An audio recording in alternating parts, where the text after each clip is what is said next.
Bueno, muy buenos días a todos. Es un gusto compartir ya prácticamente casi que esta última charla antes de las charlas de la clausura con ustedes. Perdón, ¿alguien tiene el cosito para pasar? Gracias.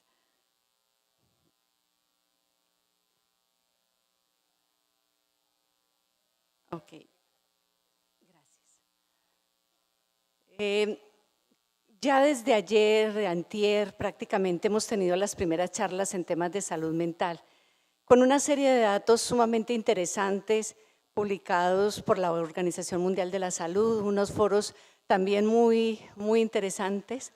Y hoy queremos hablar de entornos integralmente saludables. Créanme que desde el título de la presentación hay un cambio aquí a propósito, porque hablar de salud mental sin hablar de otros elementos de la salud es prácticamente imposible. Por eso, aunque hablaré con énfasis en temas de salud mental, hemos cambiado el título de esta presentación para hablar más bien de entornos integralmente saludables. Lo que voy a presentar ha sido un trabajo de una producción colectiva con un equipo de personas con quienes estamos elaborando un proyecto de desarrollo en temas de salud mental de la ARL Sura. Y el objetivo que hoy pretendemos en esta charla es básicamente explorar muy rápidamente en esta media hora algunas necesidades, avances, retos, oportunidades y sobre todo acciones para la construcción de entornos mentalmente saludables e integralmente saludables, entendiendo que la salud mental es también un objetivo estratégico. Por lo tanto, cuando hablo de salud integral y de salud mental específicamente, nos tenemos que referir a un enfoque multinivel con lo cual significa la participación de múltiples instituciones con acciones en diferentes momentos del curso de vida, en diferentes niveles de la prevención y la promoción y en diferentes entornos. Por razones estrictamente de tiempo haré mayor énfasis en entornos laborales. Algunos puntos de partida de lo que significa el impacto de la salud mental en los sitios de trabajo. Miren ustedes, la salud mental no solamente causa, sino que además agrava otro tipo de trastornos físicos y sobre todo cronifica cierto tipo de enfermedades. Los problemas de salud mental son responsables de entre una tercera parte y la mitad de los casos de enfermedades y discapacidades de largo plazo en la población en edad de trabajar.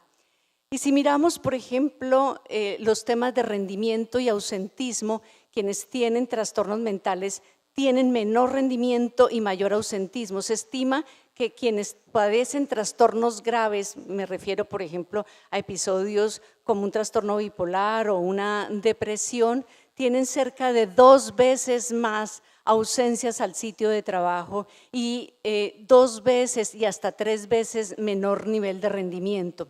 La tasa de desempleo es mayor, es prácticamente el doble en quienes tienen trastornos mentales y la posibilidad de emplearse es entre 15 y un 30% menor si lo comparamos con la población sana. Además, quienes están enfermos abandonan más rápidamente los centros educativos, con lo cual se reiteran dificultades para emplearse y mayores niveles de pobreza. Quiero hacerles una pregunta. Si ustedes pudieran emplear a alguna persona que supieran que tiene un trastorno mental, ¿la emplearían? Por favor, levanten la mano quienes sí. Muy bien. Pues les quiero dar una sorpresa. Hay importantes genios de la humanidad que, siendo genios, también tenían trastornos mentales. Miren un poco, el Premio Nobel de Economía del año 94, el profesor John Nash, Isaac Newton, un físico, ellos tenían trastornos severos, trastornos incluso de esquizofrenia. Beethoven y Da Vinci tenían trastorno bipolar. Y si miramos, el novelista Hemingway y el político Winston Churchill eran depresivos. Y finalmente el escritor Frank Kafka también tenía sus trastornos mentales y podríamos ir citando muchísimos genios de la humanidad. Por lo tanto, la pregunta de si emplearíamos a alguien con un trastorno mental y la respuesta es el temor de no lo emplearía, en el fondo es un llamado a descubrir otro tipo de capacidades y potenciales en quienes tienen este tipo de situaciones. Por lo tanto, los desafíos en materia de atención en salud mental en el mundo del trabajo arrancan desde prevenir la cronicidad de ciertos síntomas en quienes tienen manifestaciones subclínicas. Esto significa atender oportunamente a quienes detectamos con alguna dificultad. Mejorar la calidad del liderazgo, porque se ha encontrado que quienes tienen dificultades de esta naturaleza y encuentran una mejor calidad de liderazgo tienen un mucho mejor desempeño. Y también un liderazgo político. Esto significa el desarrollo de políticas públicas en materia de educación, de trabajo, de salud, de mercado laboral, justamente para ampliar las posibilidades de inclusión de esta población. Y sin duda ampliar la cobertura en salud mental y focalizar el tratamiento también según las evidencias científicas y los avances que en este sentido ya hay numerosas publicaciones e incluso las políticas públicas en la mayoría de países, incluido el nuestro, parten del principio de hacer prevención según la información recogida en materia de evidencia. Entonces, los retos aquí implican unos avances en direcciones diferentes. Un trabajo fuerte en materia de concientización y reducción del estigma y la discriminación. Más adelante les mostraré a ustedes un par de campañas que sobre todo hace énfasis en el tema de evitar justamente la discriminación. La promoción de la salud mental como un elemento fundamental. En las políticas públicas cada vez se ha ido hablando mucho más. Nosotros desde el año 2013 tenemos una ley que habla de promoción de la salud mental en entornos laborales. El apoyo a los trabajadores que así lo requieran, que es quizás una de las grandes líneas de desarrollo en programas de asistencia a los trabajadores. Y ya lo mencioné anteriormente, la formación de jefes en materia de atención y orientación a los trabajadores que tienen estas dificultades, y un gran reto que es el retorno de los trabajadores a sus sitios de trabajo, así como la inclusión del bienestar mental en el plan de salud y seguridad de los sistemas de gestión que tenemos hoy en día. Algunas iniciativas, la literatura, las páginas web, los diferentes sitios web están llenos de iniciativas. Aquí tenemos una desarrollada por empleadores norteamericanos, The Right Direction for Me. Otras iniciativas han sido desarrolladas, por ejemplo, en el Canadá. Este es un conjunto, una caja de herramientas en sistema web para atención en salud mental en sitios de trabajo. Tiene guías, videos, ayudas de diferente naturaleza.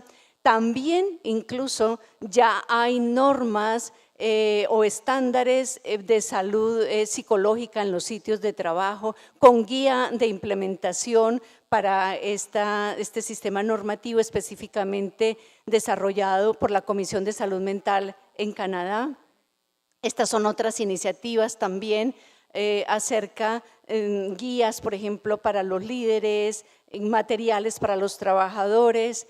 Esta es una iniciativa muy bonita desarrollada en función de entender que el problema mental es algo que podríamos tener todos y que casi que se hace natural, pero hay que asumirlo de esa misma manera. El feeling not myself today at work, lo cual significa también es posible que alguno de nosotros en algún momento de la vida no nos sintamos cómodamente en nuestro trabajo. A nivel nacional, ya varios de ustedes conocen los desarrollos hechos desde el Ministerio de Trabajo en el año 2016 sobre guías de intervención, no solamente en factores psicosociales, sino guías de intervención específicas por sectores económicos y por algunos efectos.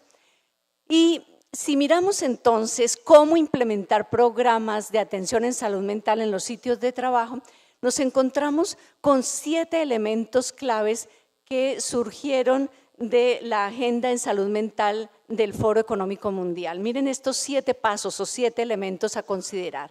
Desde conocer el entorno laboral, lo cual significa entender cómo es que funcionan los sitios de trabajo, aprender de las motivaciones de los líderes y trabajadores que ya han tomado la iniciativa. A veces nos sentimos que hay que inventar la rueda y no necesariamente hay que hacerlo, sino aprender de lo que ya se ha hecho. Considerar cómo lo han hecho, qué lecciones aprendidas han tenido y cómo no replicar experiencias fracasadas. comprender oportunidades y necesidades de la organización. Este es uno de los elementos fundamentales. No hay programa genérico, no hay programa talla única, todos son construidos a la necesidad y a la medida. Tomar medidas prácticas, aquí prácticamente el principio de mientras menos mejor, mientras menos acciones pero mejor focalizadas, tanto mejor. Identificación a dónde acudir si se requiere ayuda, específicamente otras formas de soporte para el trabajador por fuera de la misma organización, sistemas de salud, centros de rehabilitación, centros de apoyo y finalmente empezar. Esto significa dar el primer paso y no quedarse pensándolo más en qué vamos a hacer. Conclusión, entonces, tenemos 3 propósitos básicos que fueron los que inspiraron algo que les voy a presentar a continuación. Esos 3 propósitos, miren, empiezan con 3 palabras claves: promover, proteger y abordar los problemas. Promover la salud mental mediante el desarrollo de aspectos positivos, tanto en las organizaciones como en las personas, es decir, todo un enfoque constructivo partiendo de lo que está bien, justamente para fomentarlo. Un segundo enfoque que es necesariamente también proteger la salud mental de los trabajadores, controlando las condiciones de riesgo que se encuentren en los diferentes ambientes de trabajo y abordar la salud de los problemas de salud mental de los trabajadores independientemente de la causa. Aquí quiero reiterar algo: si bien se ha documentado la relación entre trabajo y trastorno mental, todavía hay fronteras que no están suficientemente claras, pero lo que sí es claro es que cuando tenemos un trabajador que tiene un tipo de problema o incluso ya un trastorno mental, hay que hacer algo para que no se agrave la situación. Entonces, dado que parte de lo que queremos presentarles a ustedes es un desarrollo que hemos venido trabajando con el equipo de profesionales de la ARL Sura, les quiero mostrar 7 pasos que hemos dado justamente para avanzar en la construcción de esta estrategia. Empezamos con una revisión exhaustiva de la literatura. ¿Qué se ha hecho en materia de salud mental en el trabajo? ¿Cuáles son los enfoques? ¿Cuáles son las debilidades? ¿Dónde están esos gaps que tenemos que cerrar?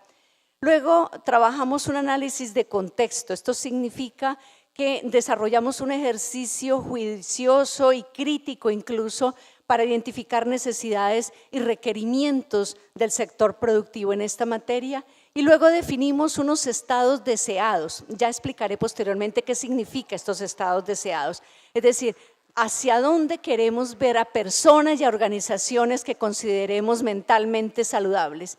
Y luego hicimos un trabajo que quizás ha sido de los más valiosos, que es una construcción participativa de los caminos de llegada justamente hasta esos estados deseados en salud mental.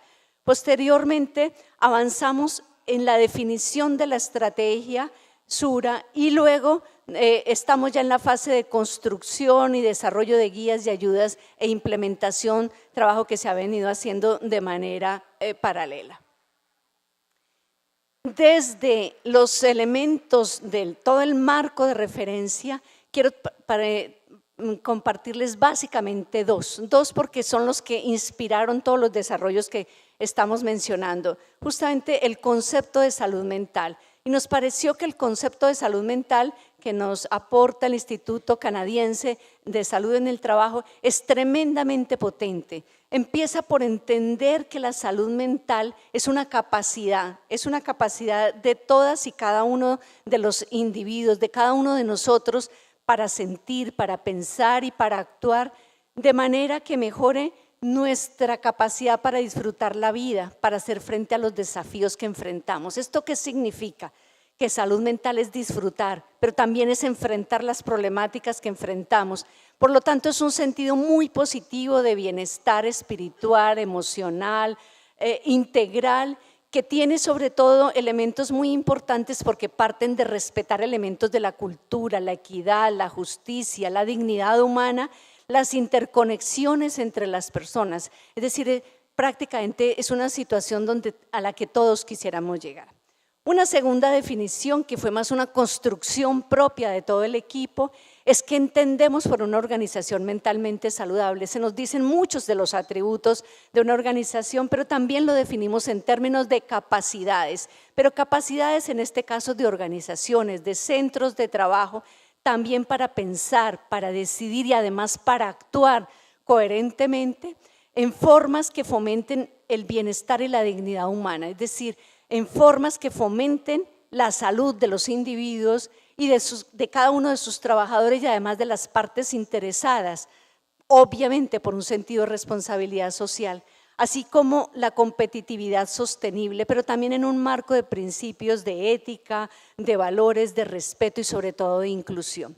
Ya ustedes van viendo una serie de palabras que se van haciendo claves en todo el desarrollo: inclusión, dignidad, respeto, participación, construcción colectiva, competitividad, sostenible, etcétera, que serán elementos que posteriormente se fueron incorporando en todo el desarrollo.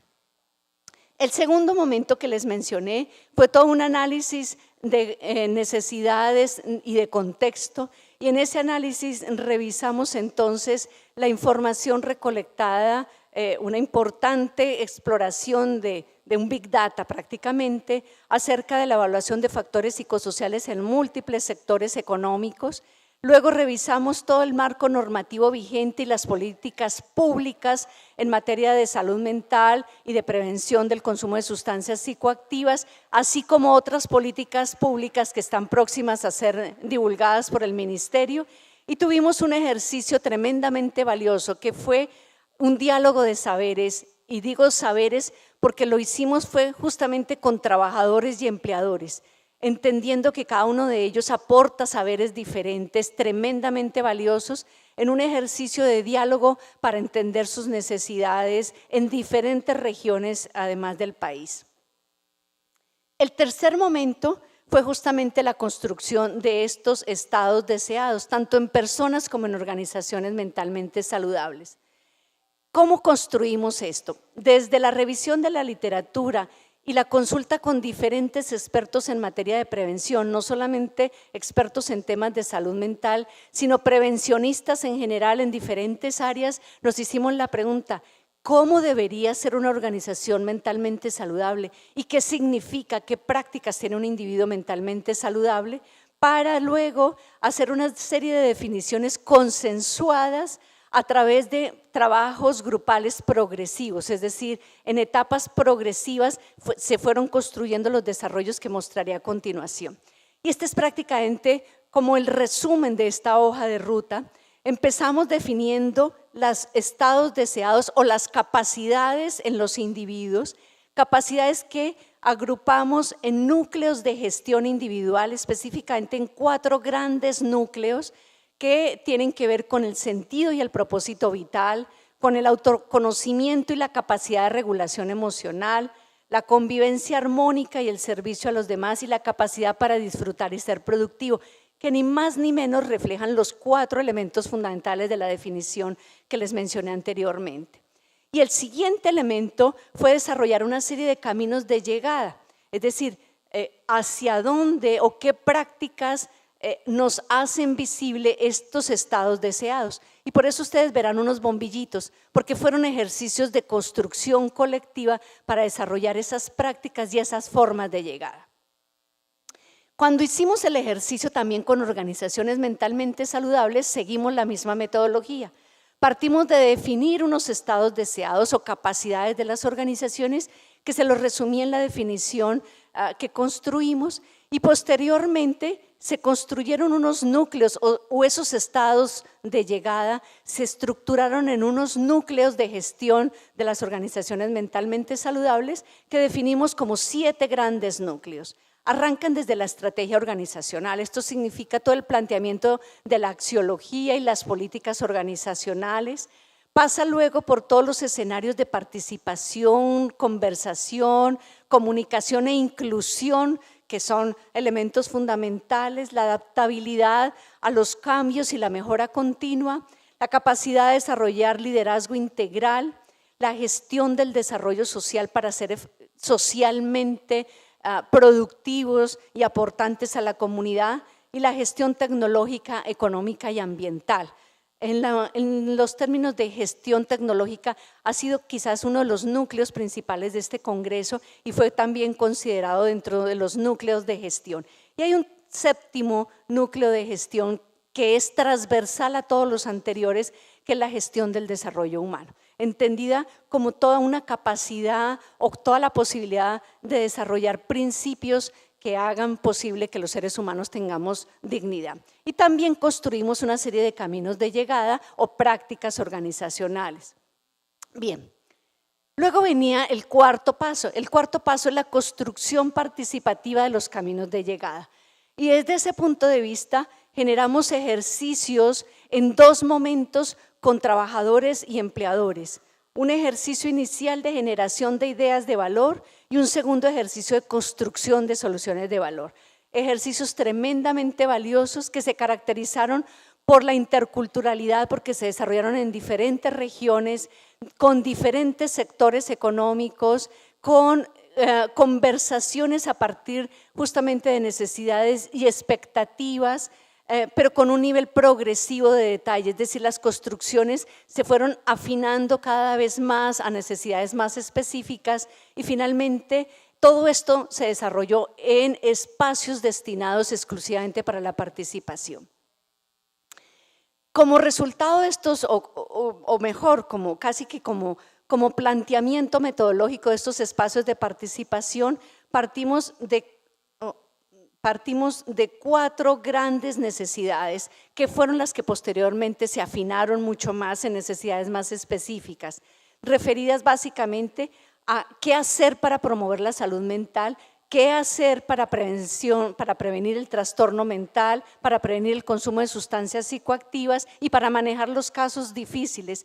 Y a partir de cuatro grandes preguntas que están tomadas de un modelo de gestión moderno del libro que ustedes conocerán seguramente, El Océano Azul, definimos una serie de núcleos de intervención en diferentes esquemas de gestión que también refería anteriormente y entonces a partir de esa construcción participativa, estos son ejemplos de algunos escenarios de esta participación, verán ustedes cómo sucedieron los ejercicios, gente totalmente comprometida frente a diferentes problemáticas que enfrentaban en cada una de estas hojas de papelógrafo. Este grupo, por ejemplo, trabajaba el tema de fomento del equilibrio vida, trabajo y familia. Bien. Y posteriormente, entonces, llegamos ya a la definición de la estrategia. Esa estrategia entonces se definió en tres momentos, se definieron líneas de desarrollo, principios y soluciones. Y estamos ya en la fase de construcción de las soluciones que ha tomado en consideración tres elementos fundamentales por los cuales los seres humanos tomamos decisiones y que justamente nos hicieron caer en cuenta a partir de la publicación del informe del Banco Mundial del año 2015, que se preguntaba por qué las políticas públicas a veces no funcionan. Entendimos que los seres humanos tomamos decisiones en pensamiento automático, lo cual nos encuadra en ventanas estrechas de análisis. Las personas tomamos decisiones según ciertos pensamientos sociales, es decir, nos identificamos con patrones sociales y tomamos decisiones a partir de modelos mentales. Y al tomar decisiones a partir de modelos mentales y con esta forma de decidir de las personas es que estamos construyendo todas las estrategias de intervención que ya se han venido implementando en un ciclo reiterativo de aplicación, construcción, mejoramiento continuo, etc. Y termino esta charla justamente para usar hasta el último minuto de este tiempo, diciéndoles que si con esta charla hemos logrado que ustedes sientan que la salud mental es una prioridad, el objetivo se ha cumplido. Y quiero simplemente terminar con una frase del profesor Layard del Centro de la Escuela de Estudios Económicos y Ciencias Políticas de Londres, en el que en uno de sus informes más importantes nos decía que fomentar la salud mental podría ser el paso adelante más importante, tanto económicamente como socialmente, que pudiéramos dar en el siglo XXI. Mil gracias por este tiempo.